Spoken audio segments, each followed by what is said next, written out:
to go? Yeah. It's okay, Marla. I know her. Why don't you go on back with the kids? I'll complain with them. Well, you know if you need me. I'll be here. What are you doing here?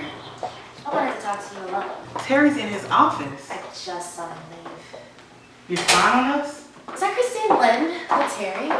Yes. I thought so. I remember her from college. Anyway, I don't know what Terry told you. He said he wanted a loan. Oh, yes. Is the SEC really after you? Where'd you hear that? India Alumni Magazine. Cute. That's cute. Is it true? They investigate people all the time. It doesn't mean I've done anything. Except steal from people. I'm trying to help people. You wouldn't be calling Terry at home on a Saturday if you weren't desperate. I'm having some trouble raising capital. What did you do? I didn't do anything. I happened to be involved in a very risky but potentially groundbreaking enterprise.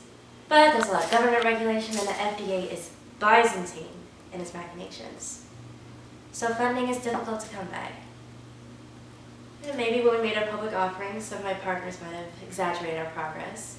And maybe we didn't register some of our stock options with the SEC. And maybe I let the company buy me a Jaguar, which apparently gave the wrong impression. So maybe some of our shareholders are planning to sue. But all of this can be remedied if I can raise $2 million. $2 million? Our million right now is a short-term solution.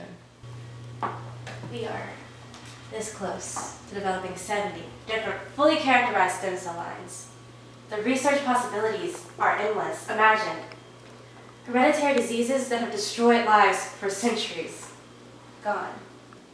Fragile eggs, Tay-Sachs, thalassemia, distant memories. And all that stands in the way is $1 million, maybe $1.5 million.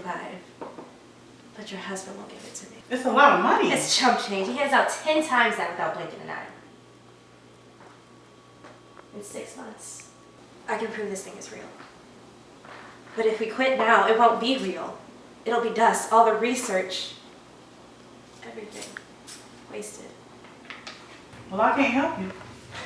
Well, that's funny and ironic. Because I remember one time this woman came to me and she was really desperate for some money herself. And I loaned her $100,000. No questions asked. But she's been really bad about paying me back. Which would be fine if I loaned it to her out of the goodness of my heart, to help a friend, blah, blah, blah. But I didn't. It was a business transaction. I expected something in return, and I'm calling it a favor. I'm paying you interest. I expect her to use her influence with her husband. I'm sure she has some. Of course I do. Then convince him to give me the money. Maybe I should tell him about our little arrangement. Go ahead. As soon as he gets his bonus, he'll write you a check. It's a little bit more complicated than that, don't you think? He didn't approve the loan. He only did the analysis. He recommended the loan, Nora. So, does the word kickback mean anything to you? How about scandal, felony, prison? you're crazy. Ask Siri, he'll tell you. There's a line, and when you cross that line, you're a thief. I should know. I still can't catch me because everybody thinks I stole the money for the Young Republic. You did. 10 years ago. I can redeem myself, but I can't do it if you won't help me. If you won't help me, I'll have to tell Terry what you did. And even if you don't know what you did, Terry will know. Your business based on reputation, one word from me. I think you get the picture.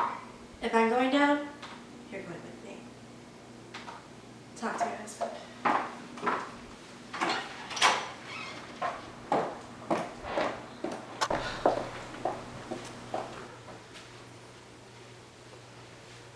Like a little bunny.